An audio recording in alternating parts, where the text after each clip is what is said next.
have you on camera duty.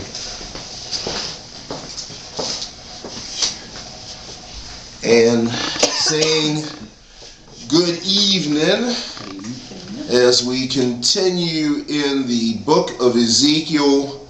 We are now in the 36th chapter of Ezekiel, and the topic of the lesson, God's people restored again. God's people restored again. And this is coming to us from Ezekiel 36, verses 22 through 32. And I'm looking at the lesson in a couple of different areas. The very first two verses of Ezekiel 32, how you doing? The very first two verses kind of stand alone as God restoring his name. And then verses 24 through 30 is kind of an exchange of God restoring the people and the land. 24 to what? 24 to 30. It's an interplay between God restoring the people and God restoring the land. So what's the subtitle you said? Yeah, God restoring the people and God restoring the land.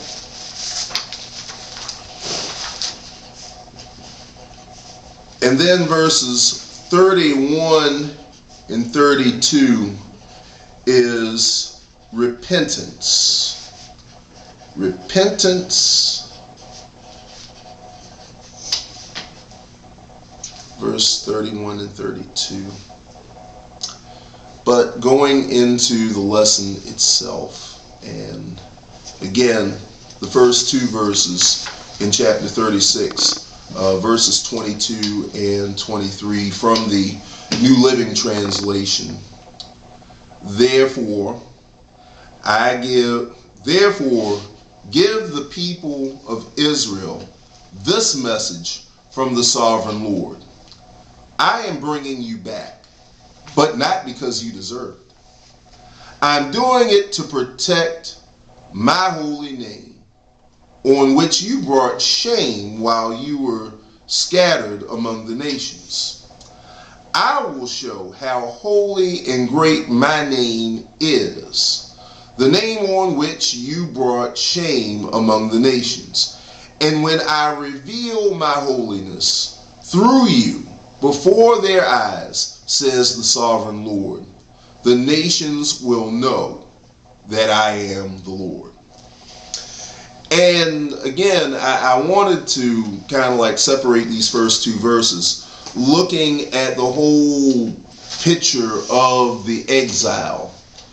That the pagan nations, the Assyrians first and then the Babylonians, the pagan nations who had taken the Israelites and taken the people of Judah into exile must have heard some of the old stories.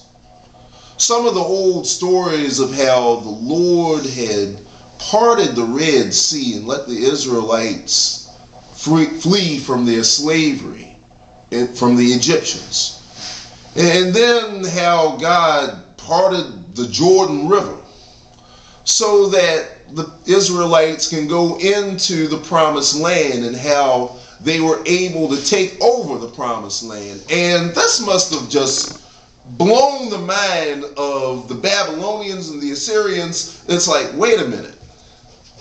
You mean to tell me these are the same folk that we heard about? This is the same people of the same God that we heard about. And now here it is, we have them in captivity. To highlight this point, looking a couple of verses ahead, or a couple of verses back, I should say, that in verse 20, in that same chapter, they have profaned my holy name among the nations where they have gone, so that people say of them, these are the people of the Lord. They have been exiled from his land. In other words, the the captors, the Babylonians, the Assyrians, they're like, y'all supposed to be some special folk, huh? The name of your God is supposed to be real powerful, huh? Well, if your God was all this and he could part the Red Sea and he could part the Jordan and he can give y'all a mighty king named David and he gave you this wise king like Solomon, what y'all doing here now? You know, where's your God now? I don't see your God anywhere. If your God was somewhere, your God would have wept us. But, you know, maybe, I don't know, maybe your God ain't all that now. Maybe we can talk junk about your God. Maybe your God took a vacation or something. Maybe he just don't love you anymore. You know, I don't know. So there's that sense that the captive nations, and primarily Babylon, because this is during the period of Babylonian captivity, the captive nations have now started insulting the name of God. But again, the root of the insult is that the Israelites themselves, and primarily the people of Judah who are in exile at this point, if only they had lived up to the covenant that God gave them. If only they had obeyed the laws and the principles that the Lord laid before them, saying that if you obey my law, you will be my people and I will be your God. If they had done that, they would have never been in captivity in the first place.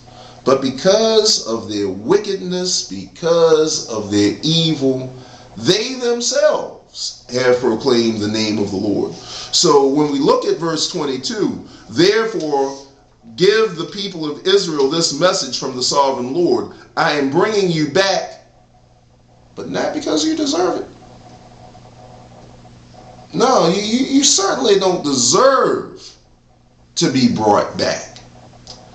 But because I am the Lord who has a mighty name, a powerful name, and I'm not willing to see that name any furthermore joked on, profaned, dragged through the mud, I'm going to do it for me. I'm going to take charge of this for me. I'm going to give you back the land for my name's sake. I'm doing this to protect my holy name, or in the King James Version, but for mine holy name's sake, which you have brought shame while you were scattered among the nations. And then, okay, you can hit it. Was it bad this week the last time? No, I had it